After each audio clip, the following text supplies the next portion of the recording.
orang kecil yang akan jadi korban. Dan kepada Komarudin Simanjuntak, kemana kau sekarang bang? Kok nggak muncul-muncul kau?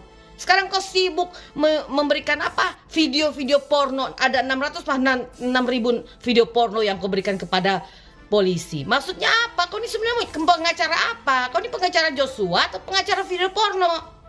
Kerjanya satu-satu, selesaikanlah dulu ini kasus ini Komarudin Simanjuntak. Lalu mana Irma Huta Barat? Mana orang-orang yang kemarin muncul-muncul di TV yang katanya bela Joshua? Kemana kalian? Begitu ada putusan ini muncullah kalian, bela sampai tuntas. Jangan hanya cari panggung aja kalian. Kau juga Komarudin. Kalau kau membela Joshua, cukup Joshua yang kau bela. Jangan melebar kemana-mana yang kau kerjakan. Fokus bro, fokus. Pertama adalah tujuan penyidikan dan persidangan adalah membuat terang masalah. Supaya ketahuan siapa yang melakukan peristiwa pidana pembunuhan terencana, siapa korbannya, siapa saja saksinya, dan apa latar belakang dan atau motivasi dari pembunuhan ini. Tetapi persidangan ini menghasilkan kekaburan. Kekaburan itu artinya kekaburan karena dari awal tidak ada fakta tentang perselingkuhan. Yang muncul awalnya adalah dugaan atau hoax mengenai pemerkosaan atau ancaman pembunuhan oleh Joshua pada putri. Tapi oleh jaksa sengaja mengumpan lambung atau menyebar hoax tentang perselingkuhan melalui surat tuntutan atau rekusitor jaksa penuntut umum. Itu yang pertama, karena tidak ada fakta-fakta yang menyatakan adanya perselingkuhan. Dan kami sebagai masyarakat Batak, khususnya saya, menolak karena kami itu adalah anak-anak raja dan putri raja yang tidak mengenal perselingkuhan ataupun pemerkosaan, apalagi terhadap orang tua, terlebih lagi kepada nenek-nenek, itu tidak dikenal dalam ada orang-orang Batak gitu. Kemudian selain kekaburan itu, yang kedua adalah pimpinan Jaksa Agung atau Jaksa Agung Jaksa Agung Tindak Pidana Umum atau Jampidum seolah-olah meledek masyarakat dan khususnya meledek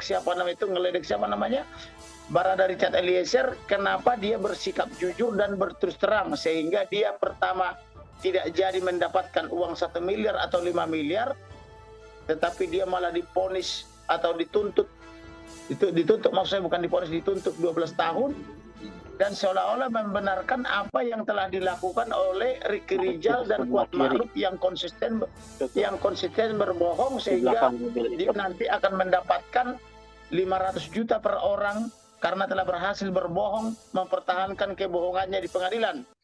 Nah, itu yang saya tangkap. Jadi kalau bersikap meledeknya di mana meledeknya? Meledek Richard Eliezer di mana? Melalui tuntutan 12 tahun. Artinya ini melukai perasaan masyarakat Indonesia, khususnya mak-mak setanah air. Kenapa orang bersikap jujur dan berterus terang, apalagi dia melakukannya bukan karena kemampuannya, tapi karena relasi kuasa yang sangat kuat antara Kadif Propam selaku bintang 2 atau Irjen Pol memaksa Barada dalam hal ini diikuti dengan pemberian hadiah janji 1 miliar atau 5 miliar kepada Barada Richard Eliezer, lalu melaksanakan perintah pembunuhan itu di hadapan yang memaksa atau yang memerintahkan, tetapi oleh jaksa yang tadinya dia sempat berbohong karena saya motivasi baik pengacaranya, orang tuanya maupun Richard Eliezer, akhirnya jujur, tetapi justru diganjar oleh jaksa 12 tahun. Sementara yang berdusta terus-menerus, yaitu Putri Chandrawati yang sekaligus juga pemicu pembunuhan ini atau yang ikut merencanakan pembunuhan itu dan melaksanakan acting daripada rencana pembunuhan ini bersama Kuat Ma'ruf dan Ricky Rijal, hanya dituntut 8 tahun. Artinya ini melukai rasa keadilan dan melukai hati para ibu-ibu setanah air yang telah menyita perhatian mereka dari bulan Juli sampai Januari 2023, Juli 2022, sampai 2023. Nah, kemudian terhadap kekaburan apa lagi, Pak Kamarudin? Kekaburan yang muncul apa lagi? Yang sudah merencanakan kejahatan pembunuhan itu sejak Juni 2023 sampai dengan sekarang terus berbohong, menyeret 95 anggota Polri yang masih muda-muda, punya keluarga, punya istri, Masa mereka depan. sebagian diberhentikan, anak-anak mereka terancam nanti tidak sekolah, istrinya tidak belanja lagi ke pasar, kehilangan pekerjaan atau profesi, tetapi oleh pimpinan Jaksa Agung atau Jampidum cuma dituntut seumur hidup. Padahal ini pembunuhan yang sangat keji dan kejam, membohongi presiden, membohongi MPR DPR, membohongi pimpinan Polri. Ini tidak memberikan contoh yang baik dan benar kepada penegakan hukum kita. Oke, apa yang disampaikan dari awal oleh Dewi Tanjung bahwa di mana Bang Kamarudin, tentu ini menjadi pertanyaan juga karena beliau di awal-awal kasus ini sangat gencar, sangat keras bersuara, tetapi di akhir-akhir ini terlalu banyak kesibukan barangkali juga terlalu banyak yang diurus sehingga terlihat tidak fokus kepada kasus Brigadir Joshua ini. Malahan yang lebih banyak terlihat adalah Martin Lucas Simanjuntak ya. Baik teman-teman, usai Teken Ferdy Sambo Putri Chandrawati, Kamarudin Simanjuntak incar posisi Presiden 2024 jadi Robin Hood. Ya, mungkin barangkali belum waktunya lah ya untuk Kamarudin Simanjuntak menjadi Presiden di 2024. Ya, karena itu agak sulit lah untuk masuk ke sana, tapi lebih baik fokus dulu untuk kasus Brigadir Joshua ini supaya dapat terselesaikan dengan baik dan maksimal, memuaskan masyarakat dan menegakkan keadilannya. Nama Kamarudin Simanjuntak mulai dikenal di publik setelah membela keluarga Brigadir J melawan Ferdy Sambo dan Putri Chandrawati di persidangan.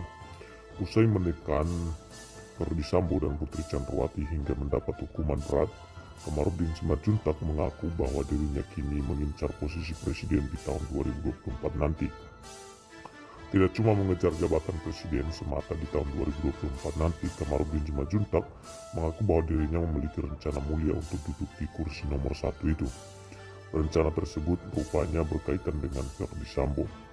Kamarudin Simanjuntak berharap nantinya ada pejabat partai politik yang melirik dirinya untuk maju Pilpres 2024. Saya mendoakan partai-partai untuk memilih calon presiden seperti saya, kata Kamarudin Simanjuntak. Jika nantinya berhasil menjadi presiden, maka Kamarudin berharap dapat menuntaskan mafia layaknya Ferdy Sambo.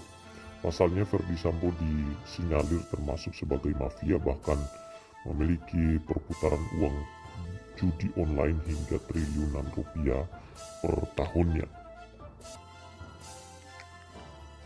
Nah, kalau saya yang jadi presiden, kata Kamarudin Simanjuntak ya, maka langkah pertama yang saya lakukan adalah mengusir para mafia dari Indonesia. Ya. Kemudian merampas harta rampasan mafia itu, kemudian membagikannya kepada masyarakat minimal 1-2 hektar per orang, tegasnya. Menurut Kamarudin Simanjuntak, masih banyak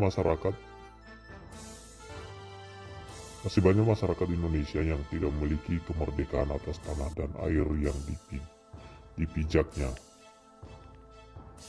Terkait kasus Ferdy Sambo dan Putri Chandrawati, Kamarudin Simanjuntak tegas meminta hakim lebih berani menjatuhkan hukuman vonis terhadap para terdakwa kasus pembunuhan Brigadir J. Terakhir kali sidang kasus Brigadir J sampai pada agenda pembacaan tuntutan hukuman oleh Jaksa Penuntut Umum atau JPU dengan tuntutan terbesar jatuh kepada Ferdy Sambo yang dituntut penjara seumur hidup. Kompolnas ada manuver bebaskan Ferdy Sambo. Oke, benarkah demikian? Kita lihat beritanya teman-teman ya. Kompolnas Tengerai ada manuver bebaskan Ferdy Sambo. Kuasa hukum buktikan saja katanya. Kuasa hukum Ferdy Sambo Arman Hanis menanggapi pernyataan Komisi Kepolisian Nasional ihwal ada pihak yang berusaha melepaskan klien dia dari jerat hukuman. Arman meminta agar Kompolnas dapat mempertanggungjawabkan ucapan yang mereka lontarkan kepada publik tersebut. Kalau diasumsikan seperti itu, kami mempersilahkan pihak Kompolnas untuk membuktikan, ujar dia pada Senin 23 Januari 2023. Arman menyebut selama bertugas di Kepolisian RI, Ferdy Sambo memiliki integritas yang baik dan kinerja yang cukup bagus.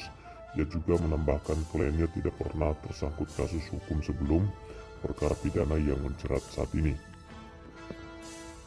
Jadi jasa klien kami ini terhadap bangsa dan negara tidak serta-merta dapat dihapus begitu saja karena telah tercatat pada lembaga Polri, ujarnya melalui pesan tertulis.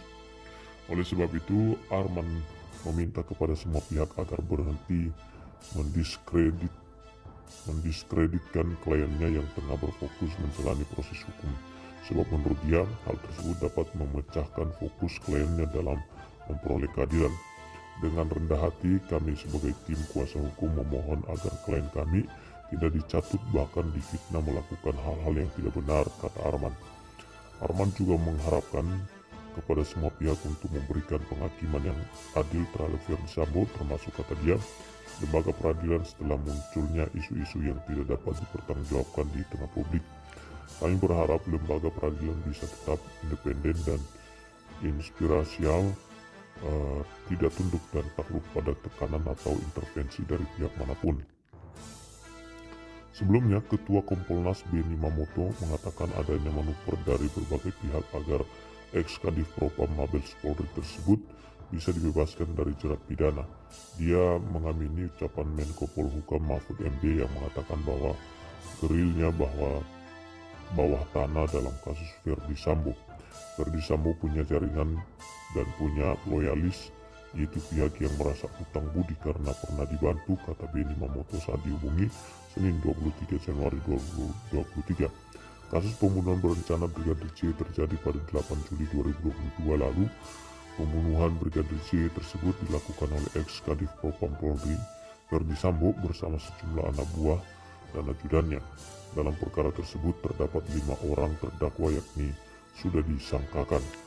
Adapun kelima terdakwa tersebut adalah Ferdy Sambo, Putri Chandrawati selaku istri, dan Ferdy Sambo, Kuatmaruf selaku asisten rumah tangga, dan juga Sambo Putri, Ricky Rizal dan Richard Eliezer Udihang Lumiu selaku bawahan dan ajudan Sambo di kepolisian. Pembunuhan Brigadir J bermula dari pengakuan Putri Chandrawati yang mengalami percobaan rudapsa dari Yosua. Pasca mendengar laporan tersebut, Sambo naik pitam pun mengajak para bawahan dan ajudannya untuk merencanakan pembunuhan terhadap Yosua. Peristiwa pembunuhan terjadi di rumah dinas Polri Ferdy Sambo, terletak di Kompleks Polri Duren 3, Jakarta. Richard Eliezer merupakan eksekutor yang menembak Yosua hingga tewas. Ferdy Sambo CS juga telah menjalani sidang. Tuntutan yang diajukan oleh jaksa penuntut umum adalah pekan lalu. Terdakwa Kuatmaruf, Putri Chandrawati, dan Ricky Rizal sama-sama dituntut 8 tahun hukuman bui, sedangkan Richard Eliezer dituntut 12 tahun. Sementara itu Ferdy Sambo sendiri dituntut hukuman seumur hidup karena dinilai sebagai dalang utama perbuatan pembunuhan berencana tersebut.